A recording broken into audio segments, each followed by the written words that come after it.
in a very small field, macroscopic field. For example, using Linux in an airplane, using Linux in a oil field, something like that. Still, you can gain the most from the segment you contribute the most. Many people in open source work for free of charge, and you may wonder why they work for free of charge. If I have time and if you're interested, I will explain why people work for free. If you're interested from a book, then please read this book by Daniel Pink. The organization where Linus Torvalds belongs to is called the Linux Foundation. And they stopped to rank the contributor based on nationality. And it seems, as far as I know, the data of 2010 is the latest in terms of the ranking by nationality. But as you can see, American has the largest population. But what you have to be careful of is the Chinese has 578, Japan has 7374. There are 204 differences for the base of this magnitude. Do you know the name of the world's largest e-commerce company in the world? Anybody? Fuchan? eBay. eBay? Okay, that's good answer. Good answer. One of the possible answers. Oh, yeah. Who said that? Alibaba. Yeah, that's right. Yes, Alibaba, Chinese company, which is trying to IPO in the United States, is bigger than combination of eBay and Amazon, both in terms of number of users, number of transactions. And all of Alibaba IT infrastructures are built based on open source. Obviously, Linux, database, all of these things are based on open source. And these top-notch people contribute to the enhancement of Linux because, as I said, largest contributor most likely will get the largest return. And that is very important. In China, maybe from 3 years ago, they have Android-based GPS. So in China, if let's set a situation where I go to a golf course next door, and each person will drive their own car. In China, I can see where my friends are online through Android and through internet. In the United States, it cannot be done. In Japan, it cannot be done. In European countries, no. So China is really advanced in an open source field. I think Chinese government is pushing open source movement in many ways. I give talk like this maybe about 50 times a year to many corporations. And I say why Japanese contributions are low in open source movement, including Linux. I say that the most Japanese managers and engineers know the traditional business model, which is they think that the competitiveness comes from how to use a given software, such as Windows and Oracle. And also, school instructors can teach only how to use a given software. So Japanese companies try to compete against other companies. Let's say in the case of in case of Windows, how to be able to use better than the other companies in the use of Windows. In the case of database, how we can be better than the other corporations in a way we use Oracle.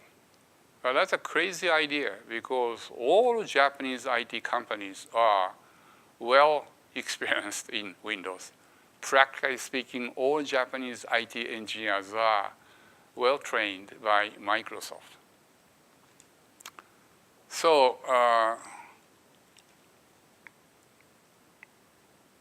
in Japan, there's a company called Uniqlo, and they make these things, apparel, very inexpensively, pretty good. But there's no way you can compete or you can be a winner by wearing Uniqlo polo shirts or T-shirts, almost same. Right? There is no way you can win in an IT business by knowing only how to use Windows better than other people, better than other corporations at this moment.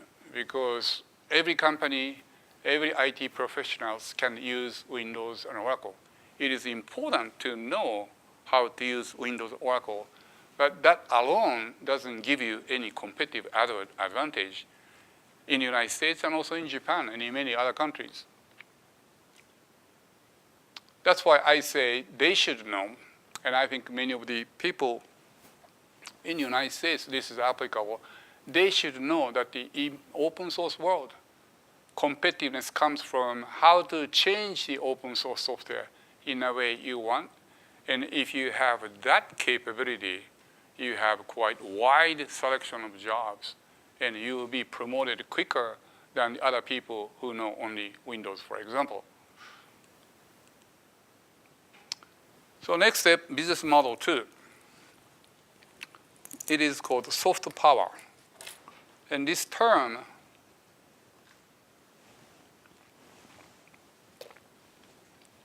came Joseph Nye, and he published a book called Soft Power.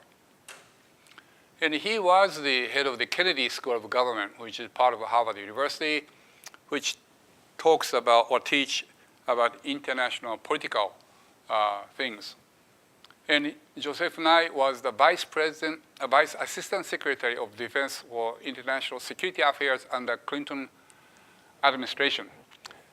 And under his definition, hard power means use military and economical power to move other countries in a way US wants. And this was quite effective. US used nuclear power, nuclear umbrella, economical power to, for example, move Japan in a way US wants. And that's pretty good for both US and Japan, I think up to 90% degree. And US used this hard power to many other countries. However, if you look at the latest or recent move of Chinese government, they provide more financial aid than American government to African countries, many Asian countries. Therefore, this economical power, US is losing in many countries, and Chinese is picking this power. And also, Chinese government is building military power as well. And therefore, Joseph Nye came up with the concept of soft power, which is the power to be able to move other countries without using military power and economical power. And if you're interested in it, please read his book. And Clinton used to use smart power, the term called smart power, which is the combination of hard power and soft power. But we are not talking about the political, international, global political things. So let's go back to the business case.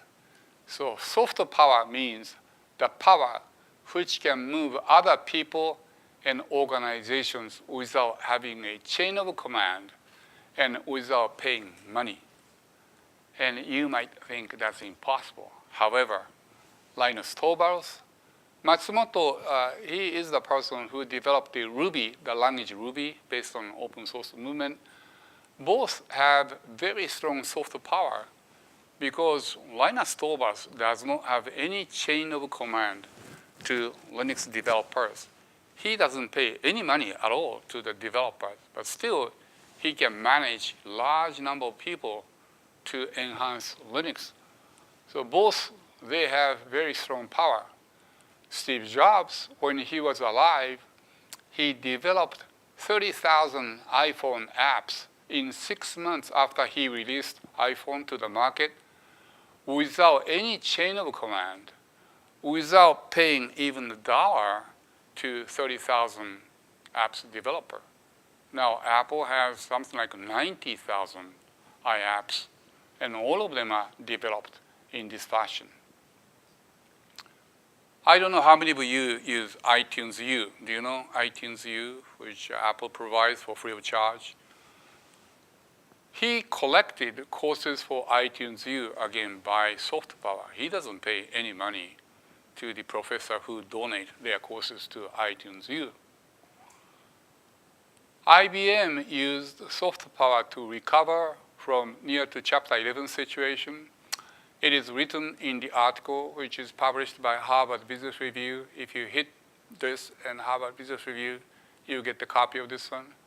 Toyota used their system called the Toyota Production System, just in time, or sometimes it is called the TPS, to spread TPS throughout the world. So now almost all car companies, including American and German companies, use TPS. And that is the key elements why Toyota became #1 auto company in the world. So this free soft power is very important concept. And school teaches a lot as to how to manage people based on the power, based on the compensation, vertical chain of command. That is good, and I think that will be there in the market for many years to come. But the soft power is the power which people should also acquire in addition to all the hard power-based management system. Because if you have a soft power, hard power is a piece of cake. But even if you have a hard power, soft power isn't that easy. Now, the question is how you can build soft power. The best way for the people in this particular room is to be acquainted with open source software, to be in the community of Linux, to be the community of the other open source movement, and participate in the activities of that community. Ideally, you start contributing to improve the software. And if you go through all of that, then you will know how you are managed by the people in, for example, 100 subcommittee members in case of Linux, how you are motivated by the people in the committee. Even if you submit the code to the committee, most likely your first code will not be accepted. But they do not ignore you. They always give you the feedback. And the way they provide you with the feedback most likely will motivate you rather than, gee whiz, I don't want to submit my code again. There may be some cases, but most likely you'll be energized. And the way they energize you is based on soft power. And you can learn from that kind of experiences. This gentleman, his name is Shinya Yamanaka. He received a Nobel Prize about 2 years ago based on iPS cell, which is a stem cell. I don't know how many of you, do you know stem cell? Okay. So if you master his method, then you can make your stem cell from your grown-up cell. So it just, I'm 70 now, so if I use this his method from my cell of 70-year-old person, go back to the age of 0, and from that stem cell, if the technology progresses, they can make almost any part of my body based on my stem cell. So I can replace my organ, my eyes, many other things based on my own cell, just like a car. You can replace the new parts. So this stem cell is a really amazing technology. Up to a certain degree, it's a kind of dangerous technology as well, depending on how you look at it. But he open sourced, important point is he open sourced his base technology completely for free of charge. If he won the Nobel Prize, let's say 5 years ago, he may have patented. And if you pay money, large chunk of money, I will let you know the method to make the iPS cell. But I think he made the right selection of open source. Kyoto University, and he worked out, I think, in depth, and he decided to open source his technology. The reason is, by making his technology open source, I think at this moment there are many researchers in the world who are trying to apply iPS technology to, let's say, Alzheimer's disease, or breast cancer, or stomach cancer. Many people are now using iPS technology to develop new medicine, the method to cure many of the diseases. And just like Linux, from embedded applications to supercomputer, many IT professionals and companies compete.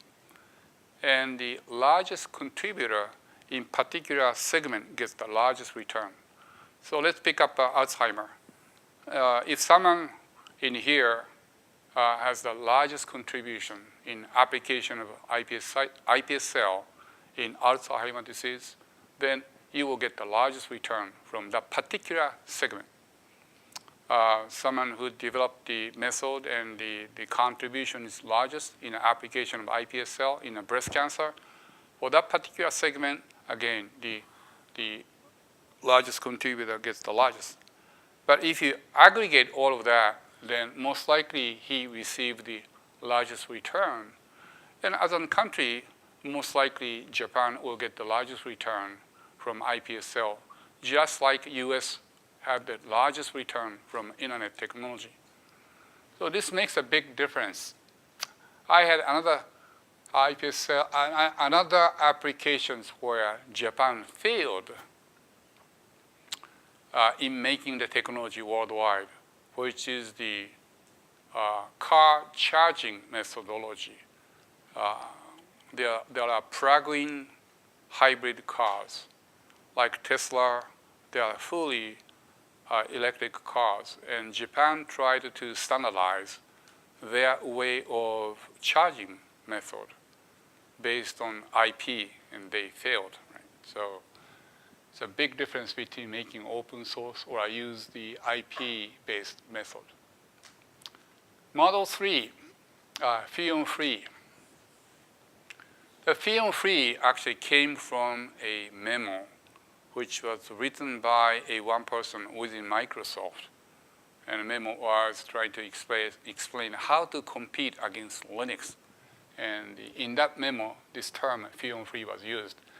This means obviously provide something for free of charge, and then you develop fee-based business model. So a good example is Google and Yahoo. You can get all of these super search capability for free of charge.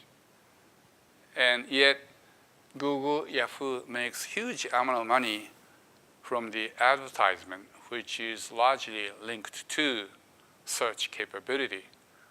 And this is a typical example of fee on free. This also came from open source movement. Linux is distributed for free of charge, and you build many fee-based services on top of Linux. And if you are interested in this particular topic, I recommend you to read the book called Free, which was written by Chris Anderson. It became quite popular in the United States, I would say, about 3 years ago. I will show you several examples of fee on free. This gentleman, his name is Michael Sandel. He is the professor at the Harvard school, at Harvard. And he open sourced his course through iTunes U, maybe about 5 years ago. And Steve Jobs embedded the competition of contributions in iTunes U. And as you know, they rank the courses based on download, number of download.